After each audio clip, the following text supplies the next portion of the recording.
Y quisiera hablarles un poco del inmensurable amor de Dios. Dice Juan 3:16 al versículo 21, porque de tal manera amó Dios al mundo, que ha dado a su Hijo unigénito para que todo aquel que en él cree no se pierda, mas tenga vida eterna.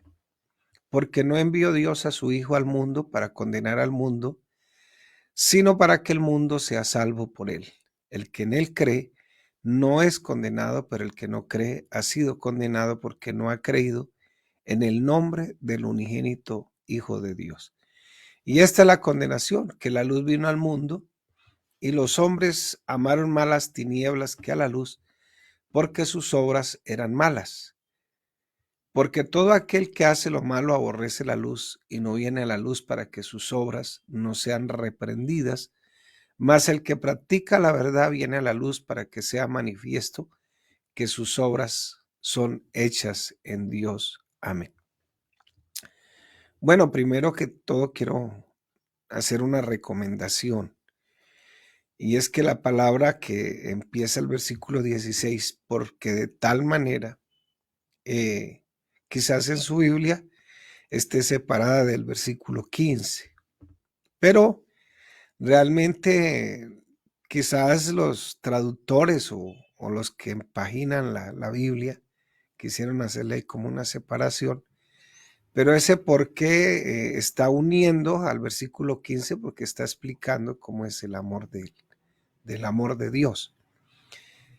Más o menos este esquema o este bosquejo de este texto empieza unos versículos antes del capítulo 3 y termina en el versículo 21 para que usted lea en el esquema o en el contexto de toda la Biblia y pueda entender mejor en el contexto que se escribió el texto sagrado para que nosotros lo podamos entender un poco mejor.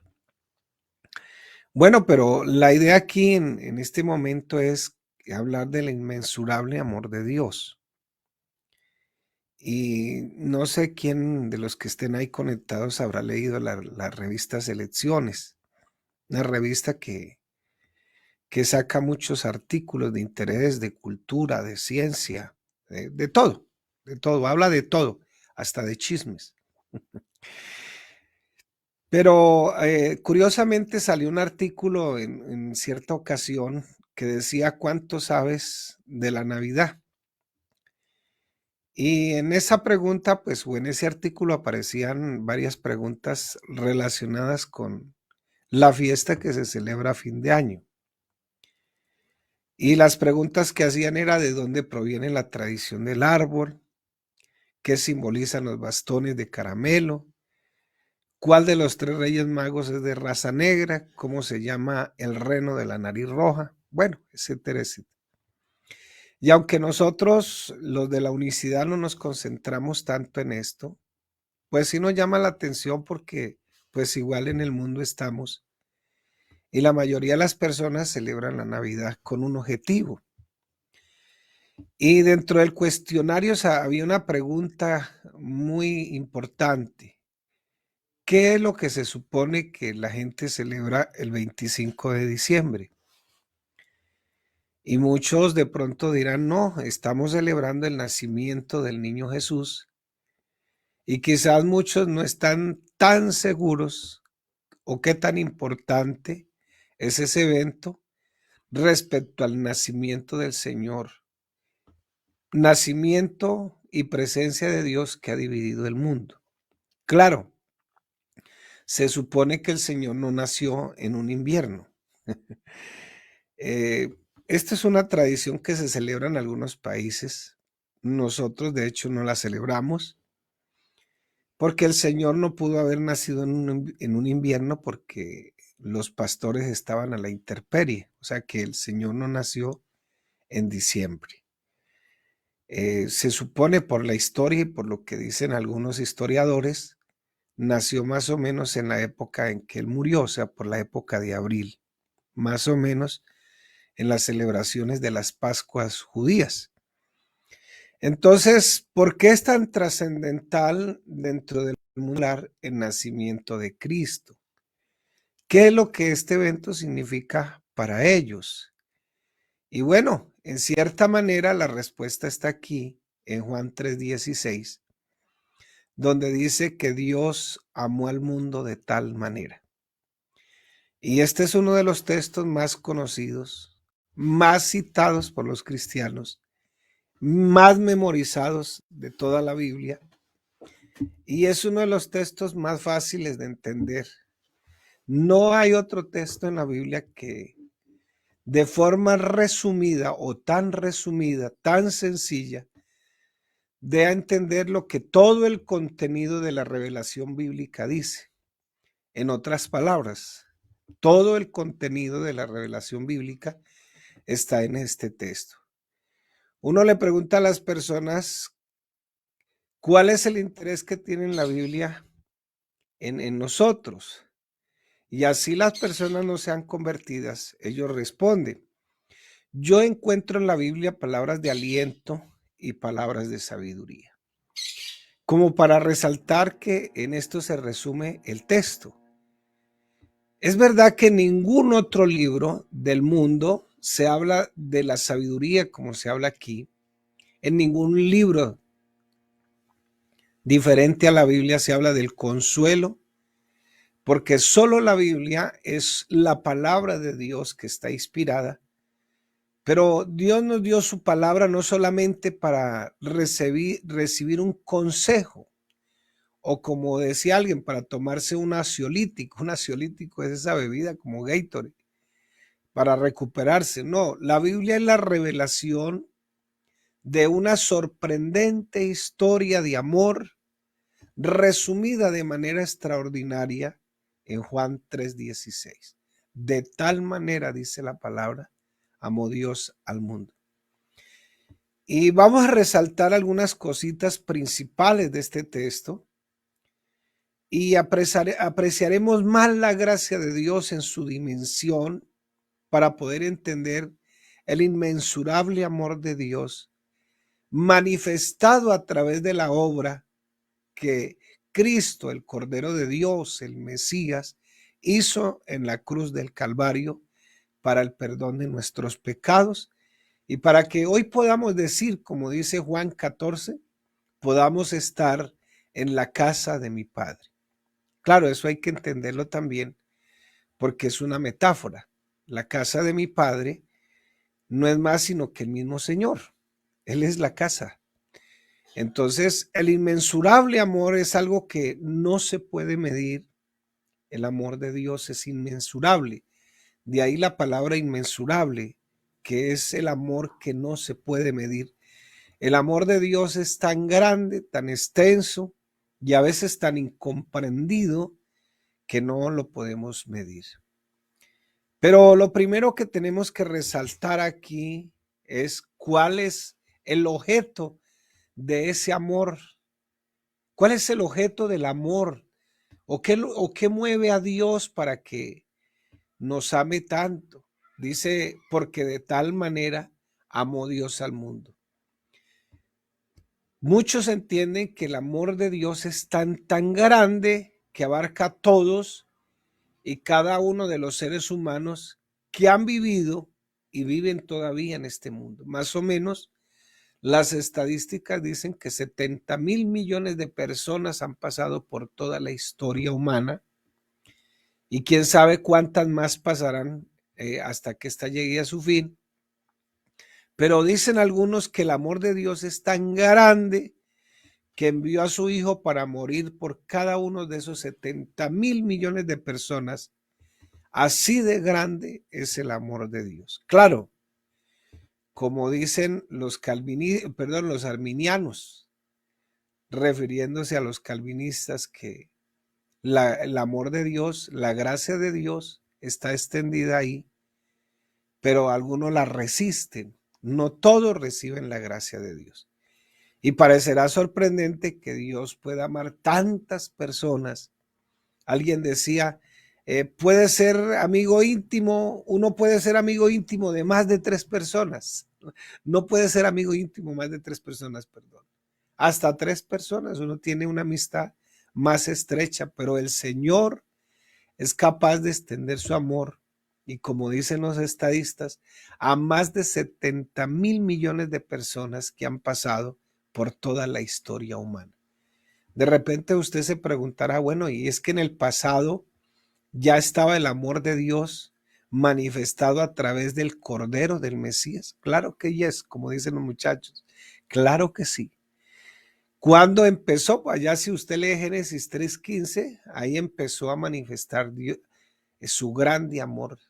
Tanto que Dios expulsó a nuestros primeros padres del huerto del Edén, pero en su misericordia y ya manifestando lo que iba a venir en Cristo Jesús, mató 2 corderos para poder justificar el pecado de ellos. Alguien tenía que morir por esos pecadores y no fueron ellos por la misericordia de Dios, sino que fueron 2 corderos sacrificados para que ellos pudieran obtener el amor de Dios, que es en el Cordero de Dios, que es en Cristo Jesús. Pero la medida que Juan está usando para mostrarnos la grandeza de Dios es que de tal manera usa las palabras. Y no olvidemos que ese Dios que amó de tal manera al mundo es infinito, es perfecto, perfecto en todos sus atributos. Dios no tiene límites de ningún tipo, de ninguna capacidad. Dice Isaías 40:12, ¿quién midió las aguas con el hueco de su mano y los cielos con su palmo? Con 3 dedos juntó el polvo de la tierra y pesó los montes con balanza y con pesa los collados. El Señor midió el universo con su mano, dice la palabra, y como si fuera poco, Él conoce por su nombre cada una de las estrellas de cada una de las galaxias. Si nos montáramos en un aparato, que no hay todavía tecnología para eso, y voláramos a la velocidad de la luz y buscáramos la estrella más cercana, nos tardaríamos más o menos como unos 400 años en llegar a la primera estrella más cercana. Imagínese usted, y el Señor midió con la palma de su mano todo lo que está en la galaxia, en el mundo.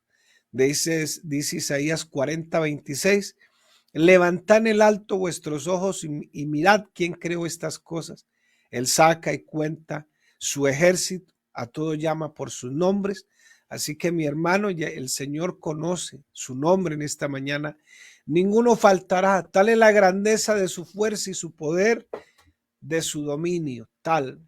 Por eso, mi amor, por eso, mi hermano, perdón, conocer el amor de Dios es muy complicado porque la gente conoce el amor que enseña el mundo. Yo me acuerdo que hace un tiempo en Cúcuta, la Universidad UDES trajo un experto para hablar del amor y cobraba 50,000 pesos por cada entrada y se agotaron las entradas y uno se da cuenta la falencia que hay en el ser humano de este aspecto del amor divino. Y la gente dice, aunque la palabra dice que la casa se edificará con sabiduría, se afirmará con prudencia y con ciencia se llenará toda alcoba de bien preciado.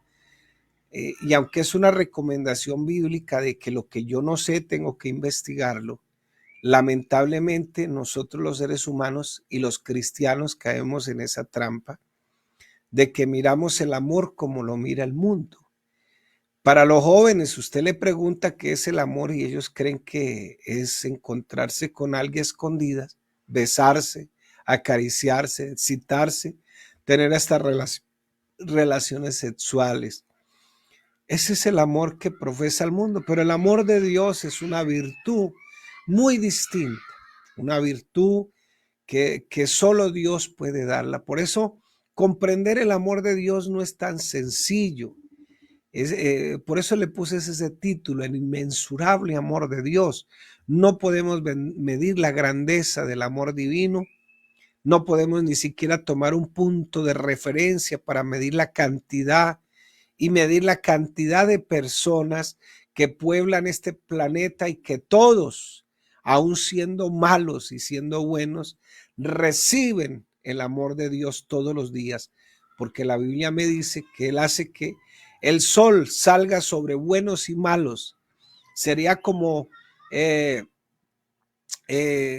si quisiéramos hablar del amor de Dios, sería como que es tan grande como cuando un pesista olímpico levanta un grano de arroz.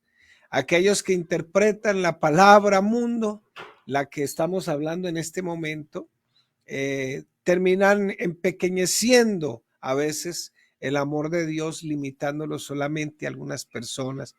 La palabra mundo aquí en el contexto de Juan, en el que nos enseña Juan, se refiere a todas las personas, porque de tal manera amó Dios al mundo, a todas las personas, que ha dado a su Hijo unigénito, para que todo aquel que en Él crea, en ese Dios y en ese amor que ese Dios extiende, no vayan al infierno, no se pierdan, sino que tengan vida eterna. Y como dijo el Señor en Juan 10:10, para que tengan una vida abundante. Es evidente que no todas las personas se van a salvar, no, mi hermano, no todos creen en Cristo, no todo el mundo irá al cielo. Entonces hay que identificar esa palabra mundo con esos seres humanos que han vivido, que viven, que vivirán en este planeta, y que a la final Dios se manifestó en carne el mismo, porque la Biblia dice que el verbo se hizo carne y habitó entre nosotros, y vimos su gloria como la del unigénito del Padre, lleno de gracia y de verdad. El Señor lo que hizo fue abrir un camino de salvación para que nosotros podamos recibir ese amor tan grande. Algunos dicen, Dios amó a todos y cada uno de los seres humanos que han vivido, viven y vivirán en este mundo, que dio a su Hijo unigénito. La palabra unigénito es la contraria a primogénito. Unigénito se refiere a único en su especie. Primogénito se refiere a primero de varios. Cualquiera de ellos puede salvarse, pero sin asegurar la salvación de ninguno. Esto, Dios en su infinita misericordia, en su infinito amor para con todos nosotros, se ha manifestado, se ha hecho hombre, para que nosotros podamos entrar al reino de los cielos. Dice Juan 3:17, porque no envió Dios a su Hijo al mundo para condenar al mundo, sino para que el mundo sea salvo por él. Él vino a salvar, no simplemente a hacer posible que alguien se salve. Él vino a salvar. Y sería perfectamente legítimo que él haya venido a este mundo a exterminar, no haya venido al mundo a exterminarlo, sino que por el contrario, vino a este mundo no a darle lo que se merece, pero sí vino a salvarlo. Dice la palabra, sea salvo por él. Esta es la razón por la que el Señor Jesús vino en su misma humanidad, para que nosotros podamos entrar al reino de los cielos. Dice Mateo 1:21, y dará a luz un hijo y llamará su nombre Jesús, porque él salvará a su pueblo de sus pecados. La palabra Jesús significa Jehová salva. Él se llama Jesús porque él salvará activamente al pueblo de sus pecados. No es quizás, no es que sea posible. Le preguntaron a una mujer, ¿usted salva? Dijo, estoy trabajando en eso. No es una remota posibilidad que si el que cree se salve o no se salve. No. Él vino a salvar al mundo, porque por eso él mismo se llama Jesús. Significa Jehová salva. Si Dios dejara en nuestras manos la decisión final de aceptar el Señor, nadie se salva. Créamelo, porque a pesar de que nosotros tenemos la capacidad de la libertad de escoger lo que nos conviene, somos responsables moralmente de muchas cosas. De todos modos, también tenemos que entender que hemos sido o hemos nacido en una naturaleza pecaminosa y escogemos siempre el mal, siempre escogemos el pecado, pero Dios, a través de una enseñanza, a través de una predicación, bajo el poder, la autoridad del Espíritu Santo, Dios, Dios, Dios ha obrado poderosamente a través de su gracia y Dios lo hace a través del poder del evangelio. Por eso, mi hermano, aquí no podemos decir que nosotros llegamos por nuestra propia cuenta. Alguien tuvo que predicarnos del amor de Dios para poder entrar al reino de los cielos. Juan 3, 18 y 19 dice: el que en él cree no es condenado, pero el que no cree ya ha sido condenado, porque no ha creído en el nombre del unigénito Hijo de Dios. Y esta es la condenación, que la luz vino al mundo y los hombres amaron más las tinieblas que la luz, porque sus obras eran malas. ¿Quiénes amaron más las tinieblas que la luz? Todos y cada uno de los seres humanos que viven y vivirán en este mundo, que no aman el evangelio, que no aman la revelación bíblica, que no aman la luz, porque la palabra luz es una figura de lenguaje que se refiere, quita, o más bien relaciona el símbolo con la realidad espiritual, porque sus obras eran malas y la realidad espiritual para nosotros se llama Jesús. Dice Juan 3:20, porque todo aquel que hace lo malo aborrece la luz y no viene a la luz para que sus obras no sean reprendidas. ¿Cuántas personas de este planeta hacen lo malo? Todos y cada uno de nosotros en este planeta. Si estamos hoy en el evangelio, si gozamos hoy de la fidelidad, la misericordia de Dios, tenemos que decirlo sin duda que es por su inmensurable amor. ¿Cuántas personas hacen las malas? Yo creo que aquí todos tenemos que levantar la mano, todos. Dice Romanos 3:12, perdón. Todos se desvieron a una, se hicieron inútiles, no hay quien haga lo bueno, no hay ni siquiera uno.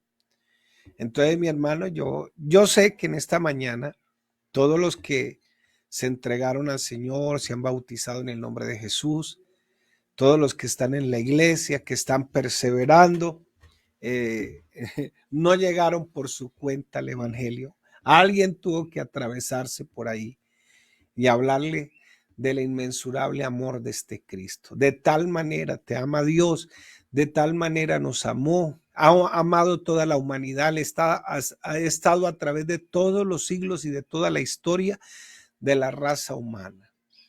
Lo ha hecho a través de la conciencia del mismo ser humano, lo ha hecho a través del conocimiento religioso de las mismas personas, sino que hoy contamos con el privilegio de tener una Biblia, de tener una palabra revelada, de tener una palabra que poco a poco fue progresiva, primero a través del pueblo de Israel, y hoy la tenemos en nuestras manos y gozamos de esa revelación bíblica. Por eso dice el Señor: yo he venido para que tengan vida y la tengan en abundancia, no solamente para que usted vaya al reino de los cielos, sino para que todos nosotros podamos vivir en este planeta como salvos.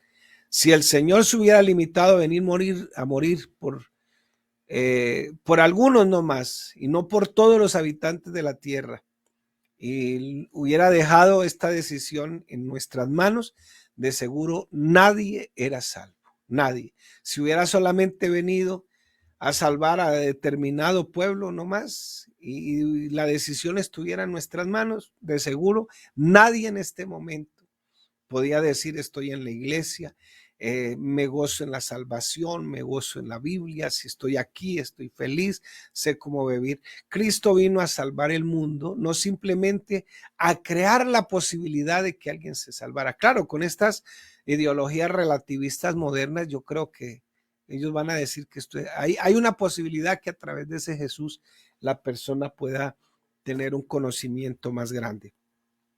Pero yo lo que le quiero decir, mi hermano, en esta mañana es que Cristo vino para que los pecadores pudiéramos entrar al reino de los cielos. Pero ¿qué significa eso de que Dios amó al mundo?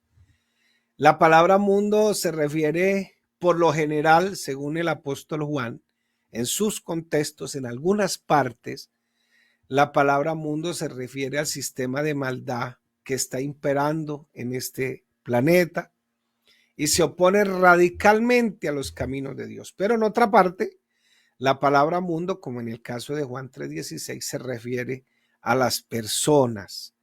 Algunas personas creen que Él vino a morir, por eso le llaman al cristiano, a todo mundo le llaman cristiano, y ese cristiano y esa persona no sabe nada de Cristo y le dicen cristiano, porque pues este texto en ese sentido ellos lo amplían y quiere decir que aunque es para todas las personas el amor de Dios, no todos son salvos porque no todos aceptan el amor de Dios, no todos aceptan el evangelio. Dice Juan 15:18, si el mundo os aborrece, sabed que a mí me ha aborrecido antes que a vosotros. Entonces, ¿por qué? Porque el mundo aborrece a Cristo y por consiguiente el mundo también aborrecerá a los cristianos y todos aquellos que siguen al Señor. Pero fue por amor a este mundo lleno de maldad, por amor de este mundo en pecado, por amor de este mundo que lo aborrece, por este mundo es que el Señor vino a morir. Aprovechando pues que estamos en el famoso mes del amor y la amistad y tenemos que entender cuál es el verdadero amor que la Biblia nos explica.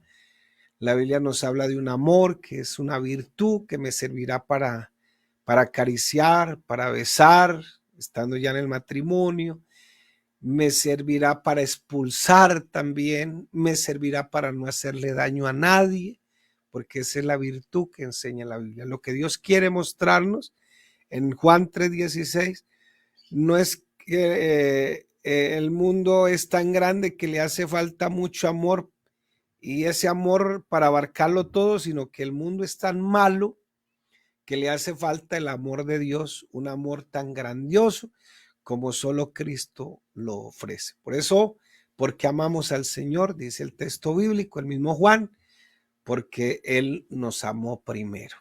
Y es un problema que nos cuesta trabajo todos los días. La Shema judía,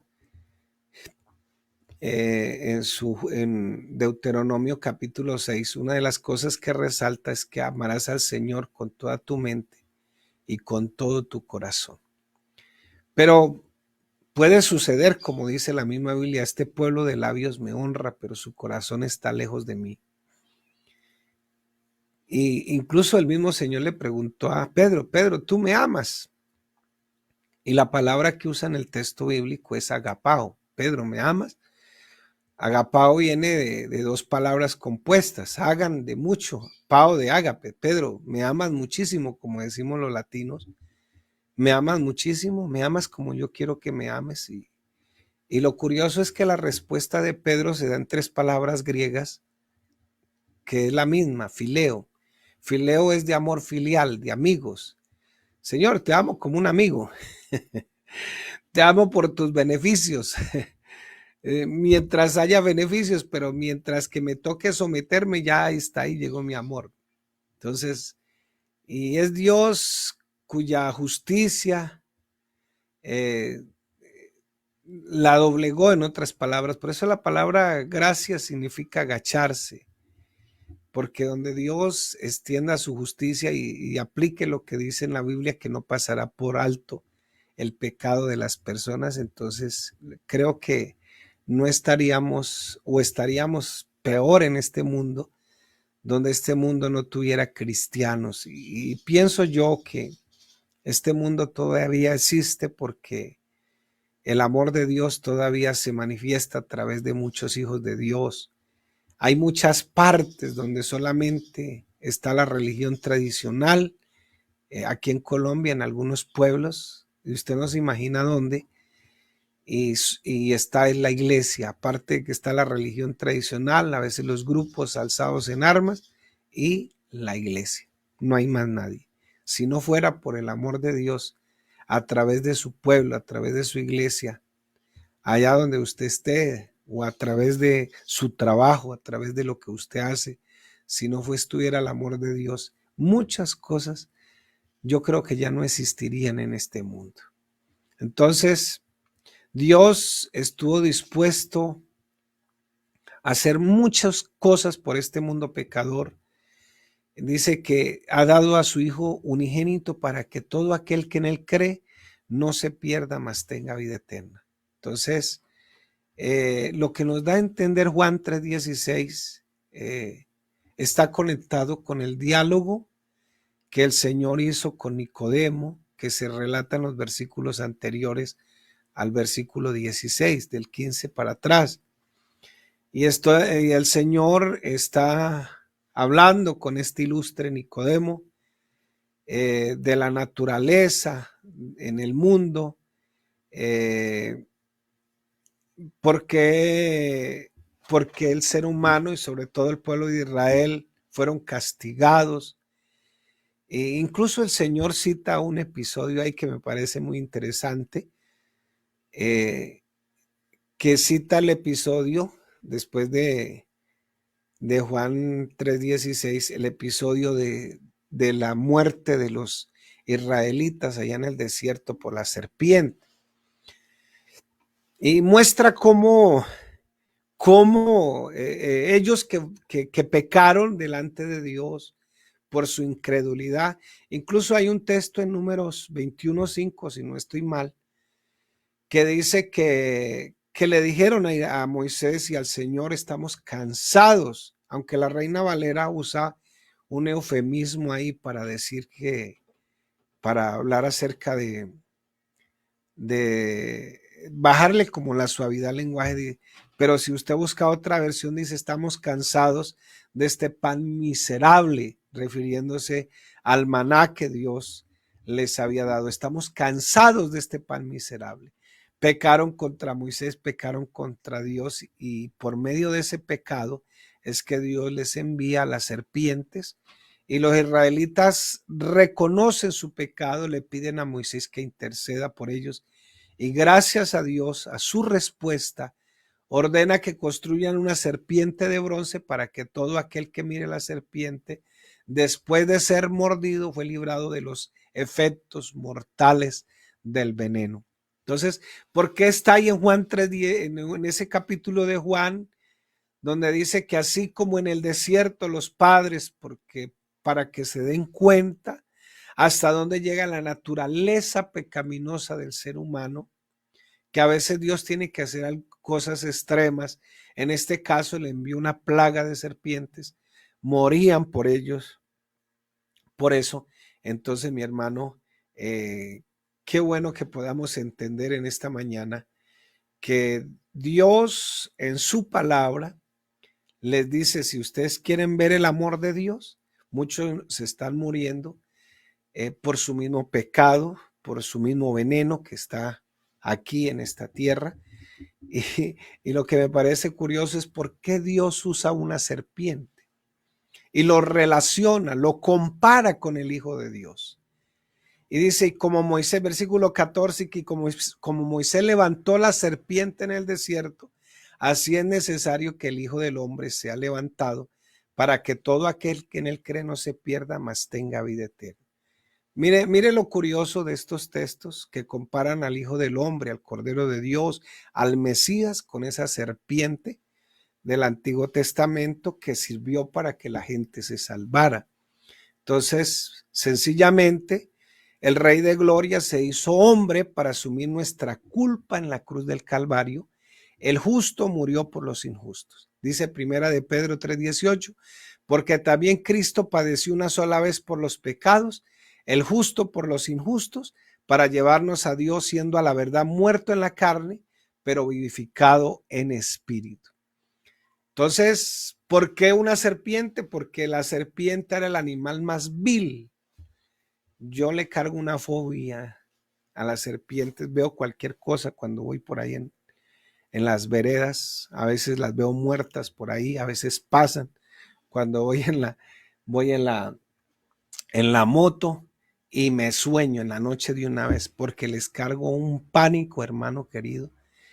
Y bueno, ¿quién no le carga pánico a una culebra? Yo creo que la mayoría, pero aparte de eso es como una fobia. Y la verdad es que no puedo ni verlas en pintura porque de una vez me las sueño. Los presiento, veo algún pedazo de tira por ahí en el piso y creo que es una culebra. Entonces, lo que quiero decirle, mi hermano, en esta mañana es que de tal manera amó Dios a este mundo que se hizo el más vil.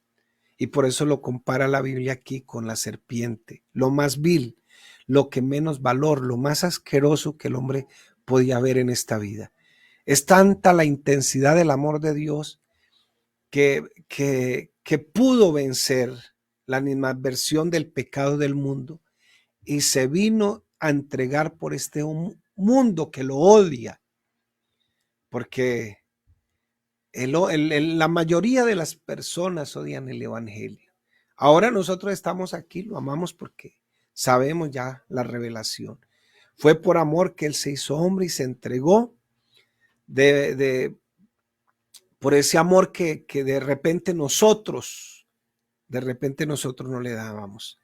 Este mundo que le dio la espalda, este mundo que lo pisotea, este mundo que vive pisoteando su ley moral constantemente.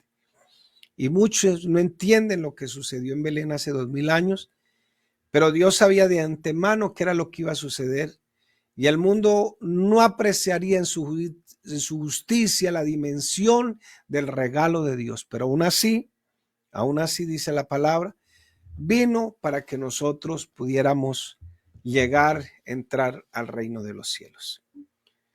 Usted y yo pertenecíamos a este mundo, pero el Señor nos escogió.